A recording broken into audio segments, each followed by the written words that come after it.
you just joined us on the System After Dark, this is a homegrown number courtesy of E3 and Cracker. Bulla, how's it going? I'm D, your host on the System After Dark, right here on Today FM. Today's hit music. You can catch me weeknights at 7 p.m. That's from Monday to Friday, only on the home of Today's hit music. And don't forget, that's D with you every weeknight on the System After Dark. Even got that homebrew flowing.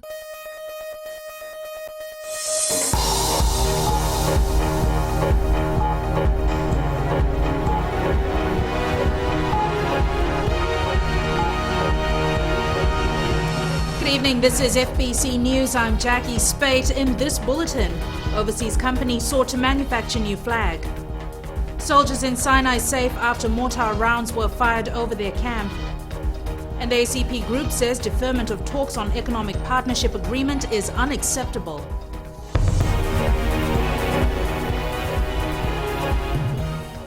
The government is looking for an overseas company to manufacture the new Fiji flag once the design is finalized. Acting Prime Minister Ayaz Said Qayyum says there are currently no local companies that make flags. Edwin on reports. The government needs about 2 months to prepare for the new flag. This includes manufacturing. We have to go into massive production of the flag, and so that takes some time, shipment costs, in particular if it's done offshore. There's no local company that makes flags as such, as you know, in Fiji. Thousands of new flags will be sewn for all government buildings, offices, foreign missions and national venues. Syed Qayyum says they've already begun the process of finding a manufacturer. We'll have to go offshore. We would like to go directly to the source or the supplier. We have already advertised this, calling for expressions of interest, and we'll obviously be reviewing those expressions of interest, and if need be, some countries have even suggested to us as to where they make their flags. 23 designs are currently under public scrutiny, and while the final choice must live up to standards, the flags themselves will have to be able to weather the elements.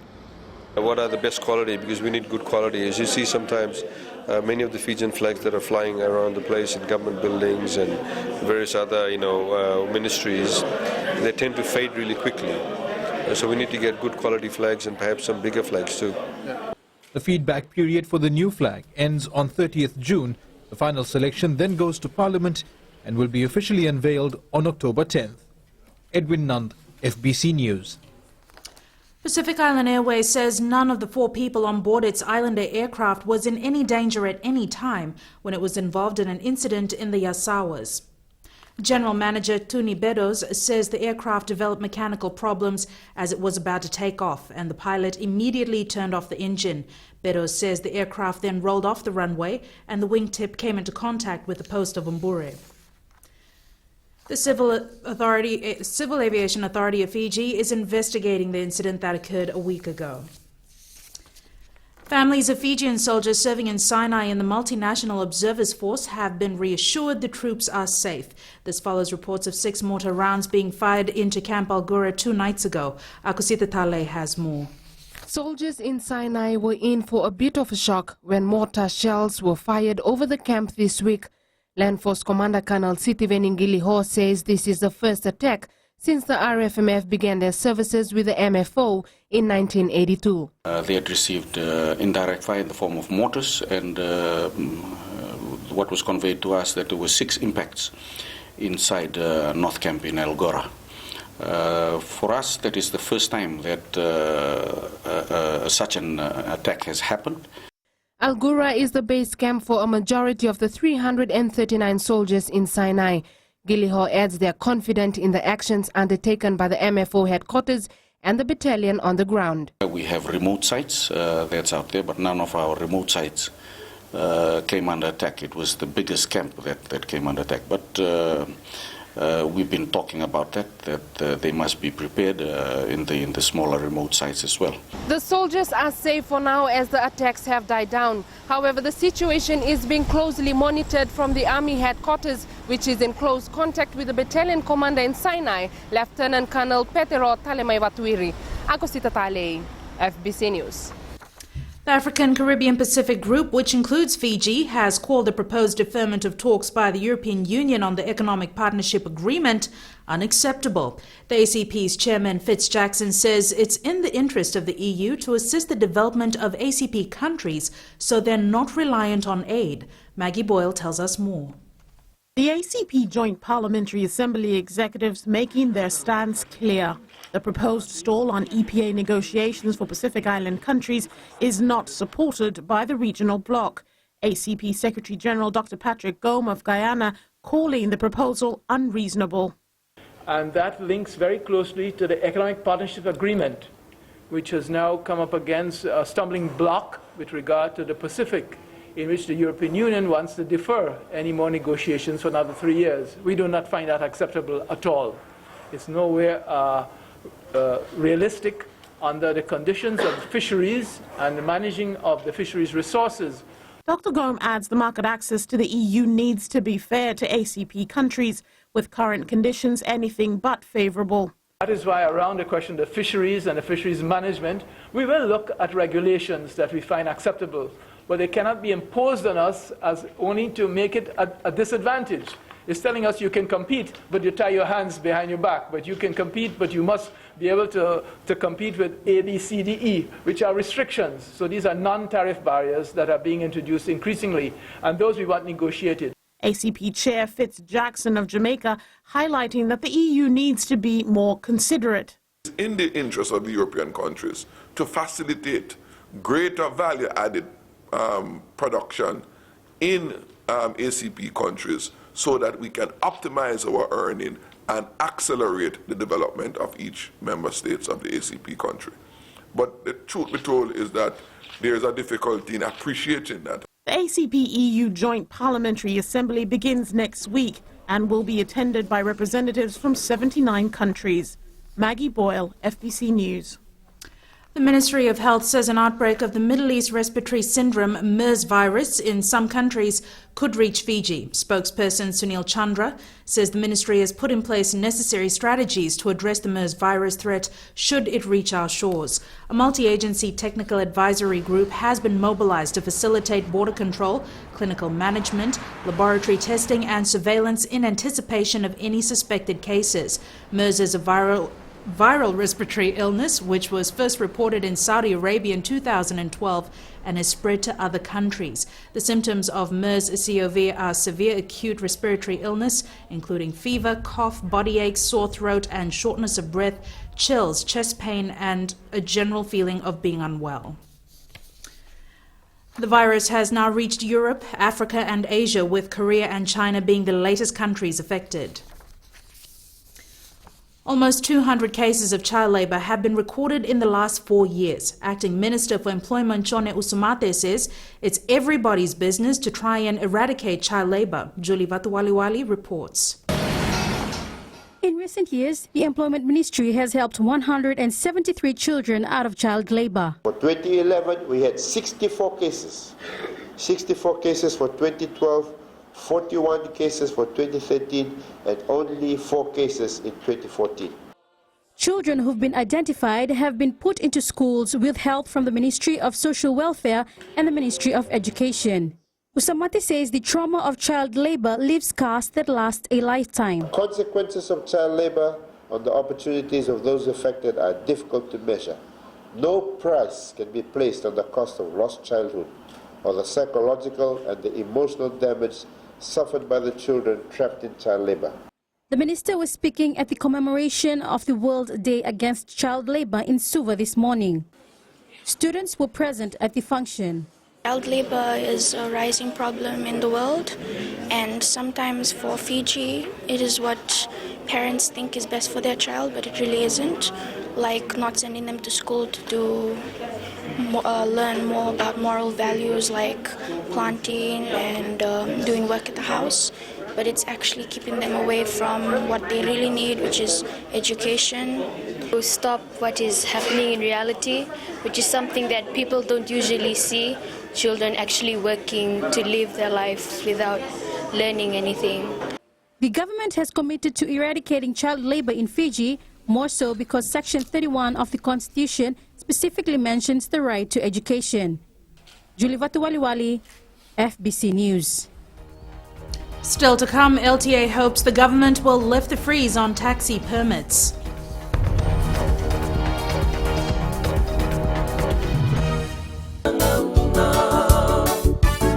Wala na siya matumay, hanagan ko rutaki na yan rubongi kebika. Na matumay huga tali tigun na bisere waraki muni na ko rutaki ngo na yan rubongi enam pula FM. Nimbolo benaka, oya ubika na isoro ranyo na tumani omai mai na vito na kabiki na tini karuai nong bongi lebu. Enang ko rutaki sekoya na yan rubongi enam pula FM enam bandua ena sere.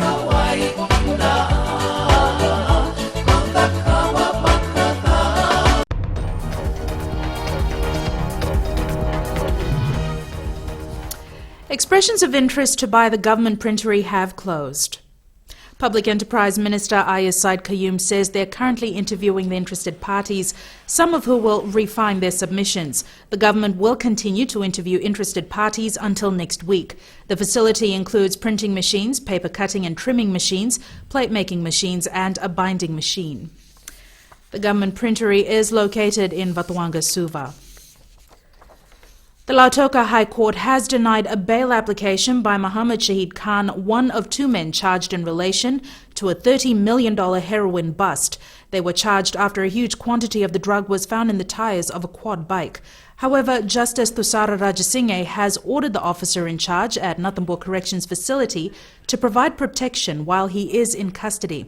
The protection order came after allegations that police assaulted Khan when he was taken to Suva for another matter. The court will rule next Friday on the bail application of the second accused, Ethan Kai. There will also be a ruling on an application for a separate trial for Kai as submitted by his lawyer. The state, though, wants both of the accused on trial together. Khan and Kai were charged for allegedly importing one of the largest shipments of heroin in December last year. The Land Transport Authority Chief Executive Naisatuina Deva is hoping a directive will come from the government to lift a taxi permit freeze. The freeze has been in place since 2011. Shanal Sivan reports.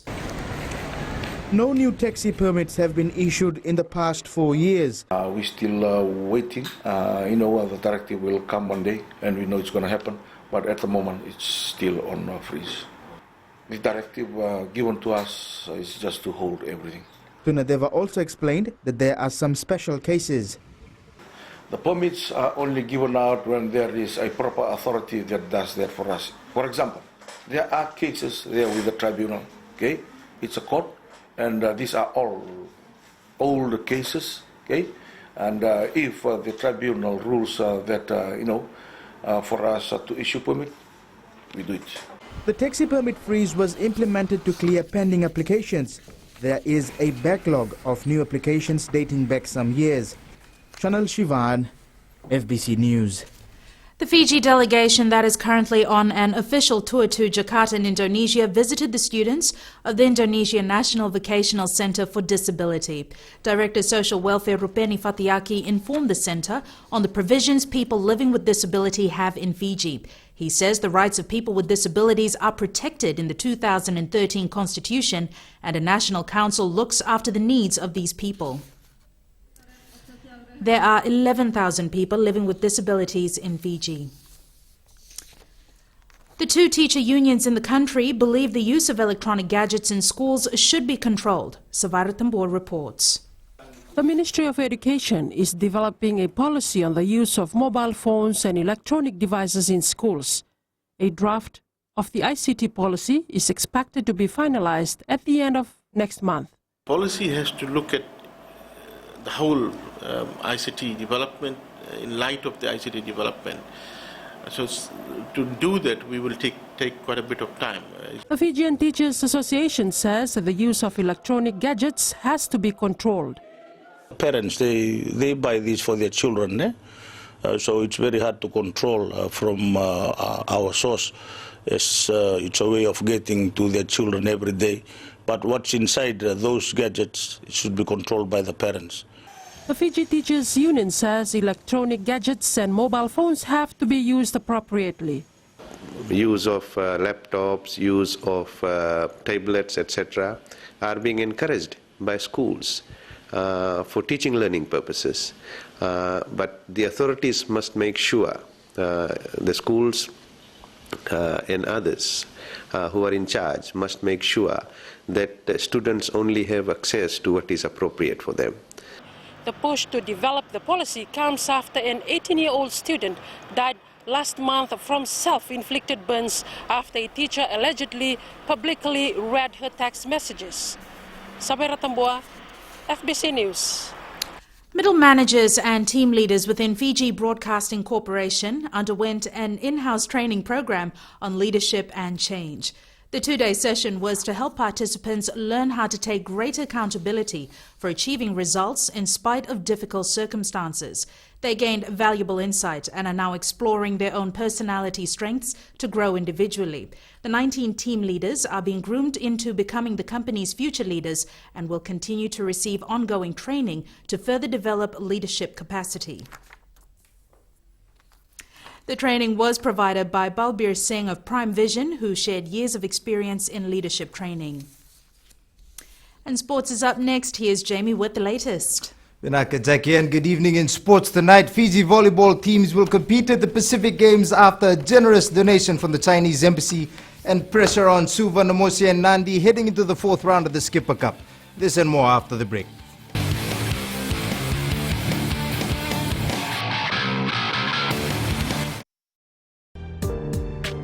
देश की धड़कन radio Fiji 2 का ये प्रसारण आपके लिए कार्यक्रम में आपका स्वागत हम कर रहे हैं। याद रात अभी से लेकर रात 12 तक यह सिलसिला हमारा रात का चलता रहेगा। दृष्टिकोण में आपका हम स्वागत कर रहे हैं। दृष्टिकोण के तुरंत बाद आगे बढ़ते हैं कार्यक्रम में। इधर कहते हैं कि गहरी थी रात लेकिन हम सोए नहीं, गहरी थी रात लेकिन हम सोए नहीं, दर्द बहुत था दिल में पर हम रोए नहीं, कोई नहीं हमारा जो पूछे हमसे जाग रहे हो किसके लिए या किसी के लिए सोए नहीं। याद रहा दें गीत संगीत का तकाजा आपके लिए रात 12 तक आपको हम सोने नहीं देंगे।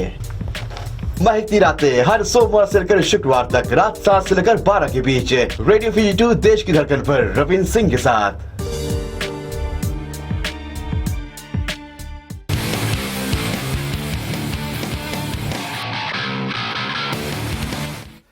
The Fiji indoor and beach volleyball teams will compete in the Pacific Games thanks to the generosity of the Chinese embassy in Fiji.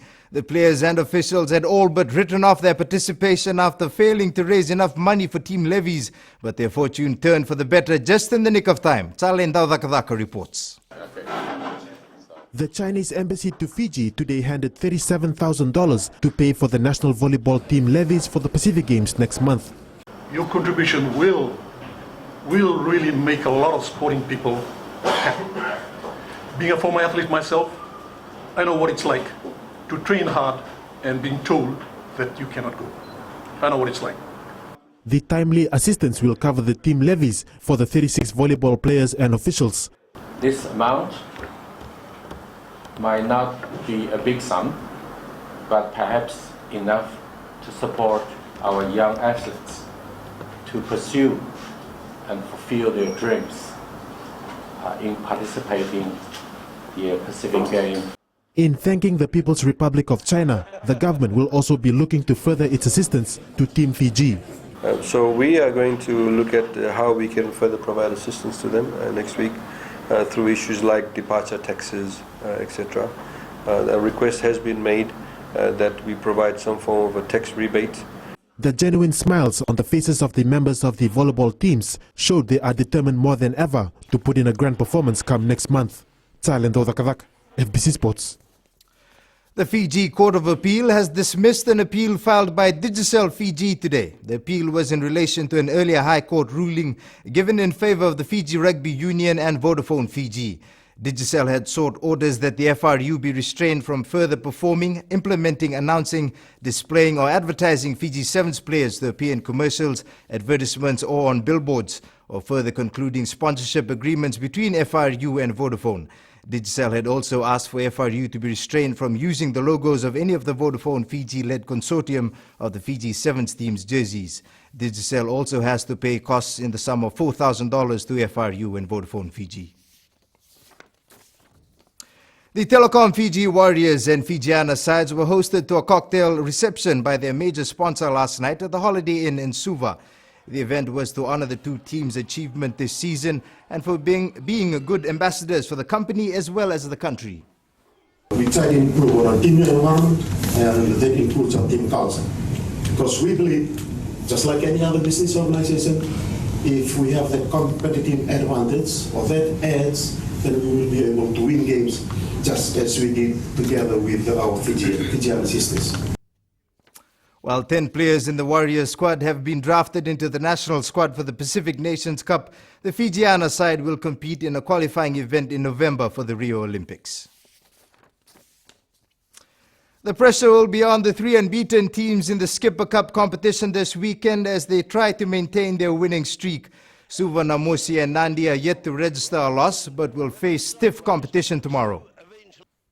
Namosi plays Naitasiri in the match of the round and the team knows battling the Highlanders on their home ground will not be easy.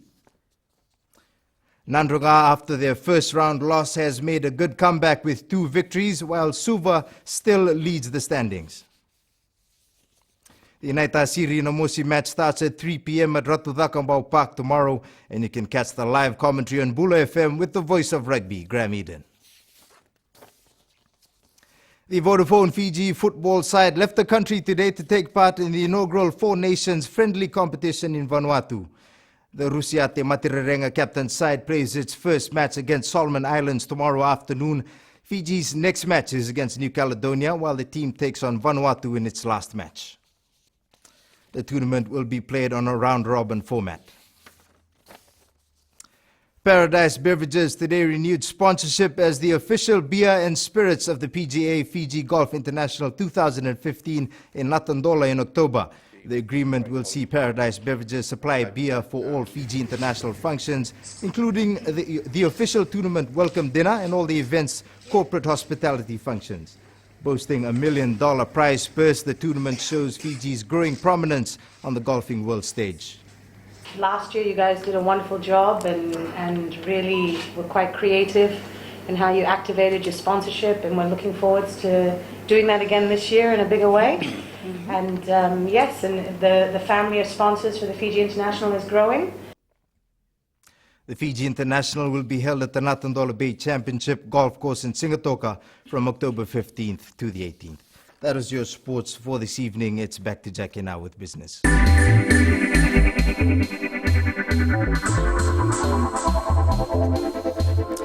A new category will be added to this year's Microfinance Awards to recognize and honor the efforts of young microfinance entrepreneurs. This takes the total number of award categories to 4. Ellen Stiles has more. The categories up for grabs in the National Microfinance Awards are Best Microfinance Entrepreneur Individual, Best Microfinance Entrepreneur Partnership, Best Microfinance Service Provider Institution, and the Best Microfinance Young Entrepreneur. The awards are indeed very special, as they enable us to honor and to recognize the outstanding achievements and contributions of some of the best micro-entrepreneurs and microfinance service providers in Fiji.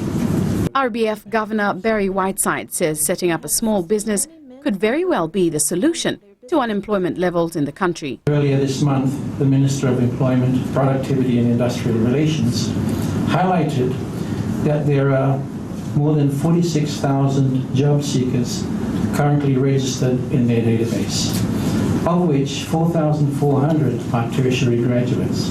Whiteside added that it is vital that small businesses be nurtured because with time and support, they will grow and lend their combined weight to the Fijian economy.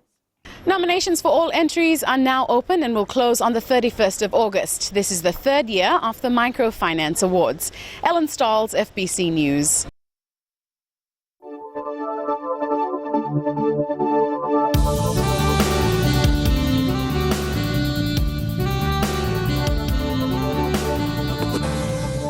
The east was wet and the west dry once again today. Cloudy periods with some showers were experienced over eastern parts of the larger islands, while clear skies and sunshine were the order of the day in the west.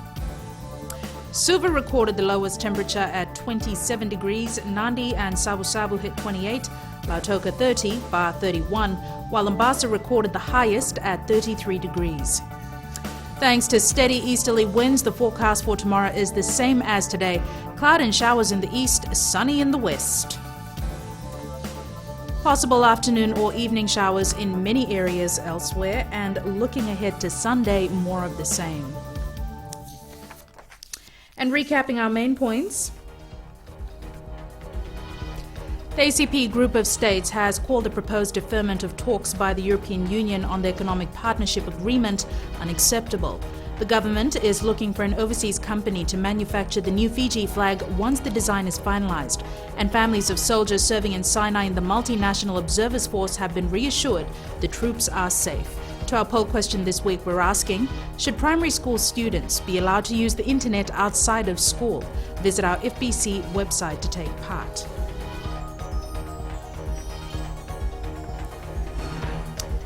Remember, you can send us newsworthy pictures and videos on email citizenseyes@fbc.com.fj or share it with us via Facebook page, FBC News. And if you're on Twitter, follow and tweet us your news tips at FBC_news or simply hashtag FBC News. You can also find us on YouTube at FBC TV 2011.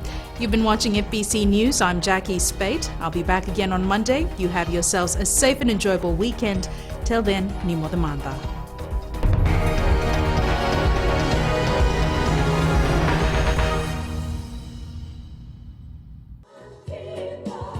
Great words there from Lucky Dube and Baban. I hope you enjoyed that number. Different colors just for you. On Gold FM, only the classic hits. Louise with you on the Center Show. Well, thank you so much for the sweet company. This is Alana Miles, one of my favorites, and Black Velvet for you. Hi there, join me on the Center Show every weekday from 9 a.m. to 2 p.m.